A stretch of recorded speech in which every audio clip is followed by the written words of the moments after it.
Então, quando eu tenho uma discordância que ela está dissociada, eu vou ter as duas parciais aí sendo separados por uma certa distância, e entre essa distância eu vou ter ali a minha energia, né? Eu vou ter uma falha de empilhamento, então vai ter um defeito aqui gerando uma certa energia de falha de empilhamento.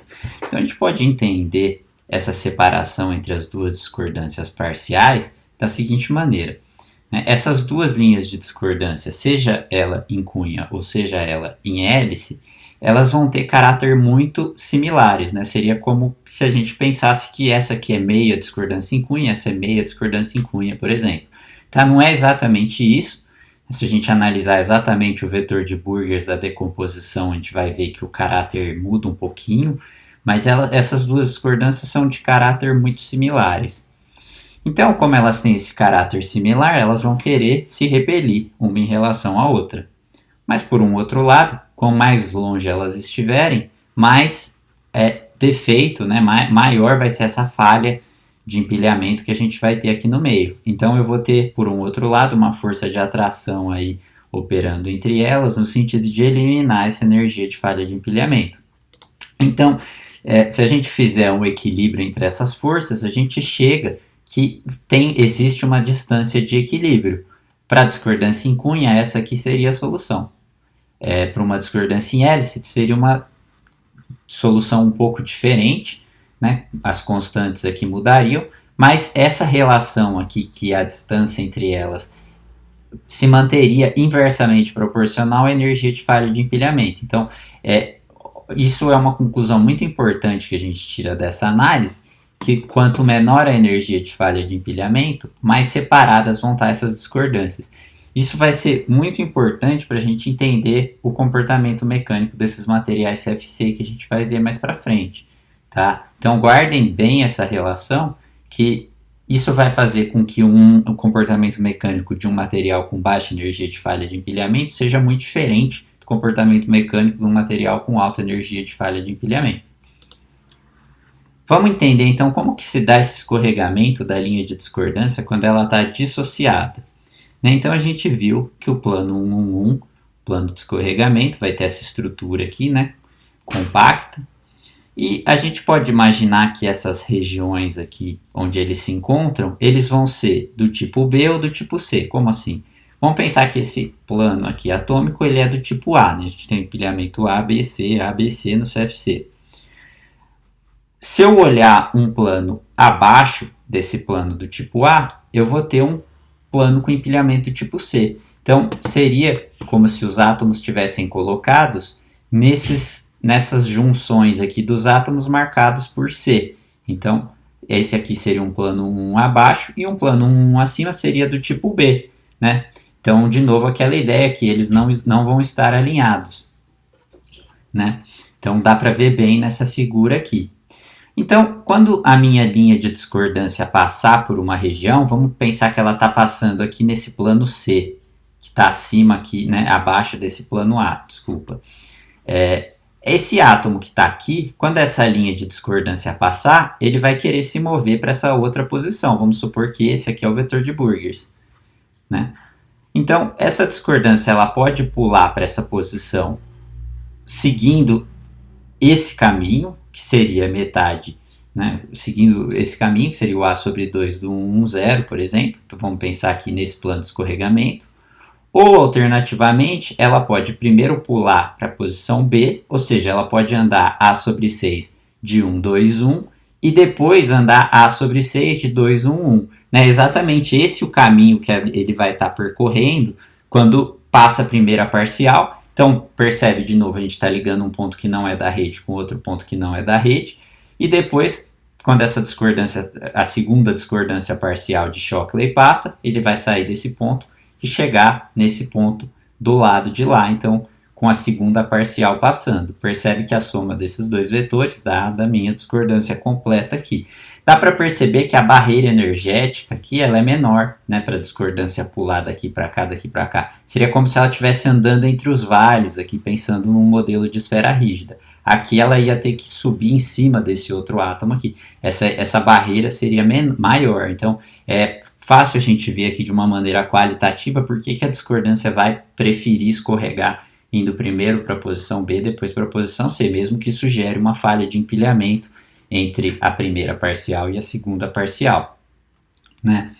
Outra coisa legal desse desenho é que ele mostra para a gente todas as possibilidades para esse plano de escorregamento. Então, se a gente se lembrar, a gente tem então 3 vetores de Burgers possível para esse plano de escorregamento. Então, estão aqui os outros 2, né? Também como possibilidade os inversos, isso daria 6, mas seriam 3 aqui em direções diferentes. E cada um desses ele vai poder se separar em 2 parciais, né? Então, tá esses caminhos aqui diferentes. Então, isso para esse único plano aqui, no caso 1 menos 1, 1, mas os outros planos, os outros 3 planos da família 1 vão ter um comportamento parecido.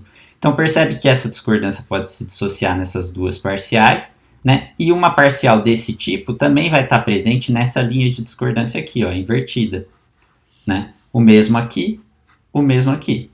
Então, para a gente visualizar isso tudo junto, todas essas possibilidades de decomposição das discordâncias perfeitas em discordâncias parciais em um sistema de escorregamento, a gente usa muito o tetraedro de Thomson. Ajuda, antes da gente ver o tetraedro inteiro, vamos ver só a face correspondente ao plano 1 menos 1, 1. Então seria essa face aqui, seria esse triângulo. Então ele mostra para a gente todos os vetores de Burgers completos aqui, né? Então estão aqui meus 3 vetores de Burgers completo e as parciais. Então esse vetor de Burgers aqui vai se decompor nessa parcial mais essa parcial aqui. Só repara que essa seta está na direção contrária, então a gente inverteria o sinal. Se você somar isso daqui com o inverso disso aqui, né? Com o negativo disso daqui, vocês vão ver que vai chegar nesse vetor de Burgers completo, mesmo para todos os outros. Tá? Então, isso aqui mostra para a gente todas as possibilidades de parciais. Se a gente, então, olhar agora o nosso tetraedro de Thomson completo, a gente vai ter, então, uma face aí para cada plano de escorregamento. Tá? Aqui a gente está olhando ele no plano, se a gente quisesse ver ele tridimensionalmente, já ter que imprimir ele, recortar, dobrar aqui nas arestas, aqui, que são as direções do tipo 1, 1, 0, e colar ele. A gente já tem um tetraedro. Isso daria exatamente a geometria de todas as discordâncias no meu cristal CFC com o vetor de Burgers de todas as parciais possíveis.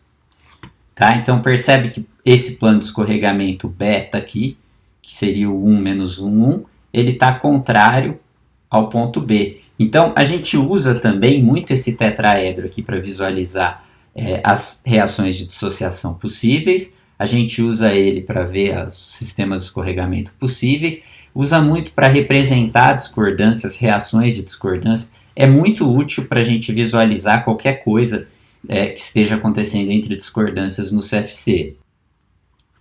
Uma coisa muito importante da gente reparar aqui do nosso tetraedro de Thomson é que se uma discordância está dissociada, então vamos imaginar, por exemplo, essa discordância BD aqui, ela está dissociada aqui em B gama mais gama D, né? Seria como a gente usaria essa notação usando o tetraedro de Thomson.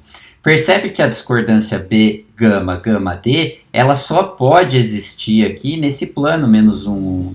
Essa linha de discordância aqui, ela não consegue existir em nenhum outro plano.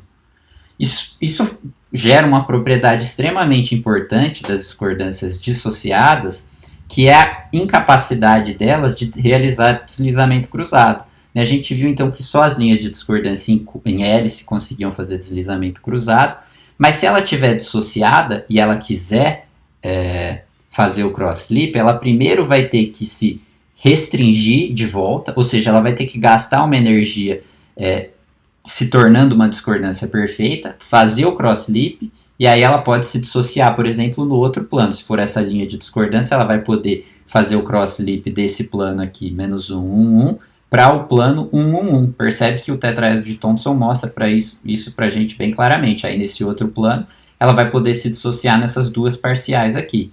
Tá? Só que isso é custoso para uma linha de discordância dissociada. Então, materiais com baixa energia de falha de empilhamento, que essas parciais vão estar muito separadas, vão ter uma dificuldade muito grande para fazer deslizamento cruzado. Bom, então eu tenho aí discordâncias em diferentes planos de escorregamento, E essas discordâncias, então, elas vão estar se movendo. A gente já viu aquela ideia que uma discordância, quando ela está se movendo, ela pode ir lá encontrar uma outra linha de discordância em um outro sistema de escorregamento, né? Era aquela ideia das discordâncias floresta. Então, isso é extremamente importante com base no que a gente viu até agora, porque se a gente pegar alguns exemplos aqui de discordâncias no CFC, a gente vai ver que essas reações entre as linhas de discordância podem resultar em linhas de discordância de menor energia, né? Então, a gente viu pela lei de Frank que se o B ao quadrado é minimizado, a energia total é minimizada. Então, por exemplo, se essa linha de discordância aqui, com o vetor de Burgers meio de 1, 0, 1, está andando aqui nesse sistema de escorregamento, nesse plano de escorregamento, menos 1, 1, 1, e ela vai lá, chega perto aqui de uma linha de discordância do tipo meio de menos 1, 1, 0, no plano 1, 1, 1, essas duas linhas de discordância podem reagir, se a gente somar aqui o vetor de Burgers, formando uma linha de discordância com o vetor de Burgers meio de 0, 1, 1. Ou seja, eu estou indo de duas linhas de discordância que tem um vetor de Burgers dessa ordem aqui, para uma só com esse vetor de Burgers. Então, a energia desse lado aqui é metade da energia desse lado aqui. Então, essas duas linhas de discordância vão querer reagir, tá? Uma linha de discordância, né, eu tenho várias outras discordâncias em outros sistemas de escorregamento, tem aí um total, se essa discordância for perfeita, de 18 reações possíveis com outras discordâncias em outros sistemas de escorregamento. Essa aqui que eu estou mostrando forma o que a gente chama de barreira de Lomer, que ela reduz bastante essa energia. Então, algumas dessas reações vão levar a, por exemplo, a aniquilação de uma discordância. Aí tudo bem, essa discordância está se movendo, ela é aniquilada. Outra possibilidade é essas duas discordâncias terem uma interação que vai resultar alguma coisa de energia maior. Então elas vão se repelir, essa discordância vai passar e nada vai acontecer. Agora, se acontece alguma coisa como essa reação aqui, que a gente está mostrando da barreira de Lomer, essas duas linhas de discordância vão querer reagir, tá? Então, é importante a gente analisar esses casos que as linhas de discordância vão querer reagir para a gente entender o que vai acontecer, né? Então, nesse caso aqui, com essas duas linhas de discordância reagindo, você pode pensar, uai, tudo bem então, não tem problema nenhum. Eu estou formando aqui uma discordância que é uma discordância parecida com essa linha de discordância aqui só vai se mover aí em algum outro plano de escorregamento, não tem problema nenhum. Aí, para a gente ver que isso não é verdade, a gente tem que pensar que uma linha de discordância só vai conseguir escorregar no plano que contém B e T, né? Então tá aqui B, e qual é T? T é a linha tangente aqui, né? Que ela é exatamente o plano de intersecção entre esses dois. Se vocês não se lembrarem de GA, se a gente quiser saber qual que é essa linha de intersecção entre as duas, é só a gente tirar o produto vetorial entre esses dois planos. A gente vai chegar que esse vetor tangente, ele é do tipo 0, 1, menos 1. Percebe que dá produto escalar 0 com os dois. Bom, então essa linha de discordância ela só vai poder escorregar no plano que tem esse vetor de Burgers e esse vetor tangente, que é de novo outro produto escalar entre esses dois. É vetorial, desculpa. Então, vocês conseguem ver aqui, ó, que o produto vetorial entre esse vetor e esse é 1, 0, 0, né? Um vetor que dá um produto escalar 0 com isso e com isso, né? Então, 1, 0, 0. A gente sabe que o 1, 0, 0 não é um plano de escorregamento possível do CFC. Ele não é um plano de escorregamento compacto. Então, essa linha de discordância aqui que formou, essa discordância de Lomer, ela é uma discordância acéssio, imóvel. Então, qual que é o grande problema disso? O problema disso é que vamos supor que esse plano laranja aqui, ele é um plano de escorregamento ativo. Eu tenho discordâncias lá, eu tenho uma fonte de discordâncias gerando várias linhas de discordância lá atrás. Se essa linha de discordância aqui se forma, ela vai travar, né? Então, a gente pode chamar isso aqui de trava de Lomer também, travar todas as outras discordâncias que estão vindo aqui nesse plano de escorregamento. Porque ela é imóvel e ela está barrando aqui o movimento das discordâncias vindo desse plano.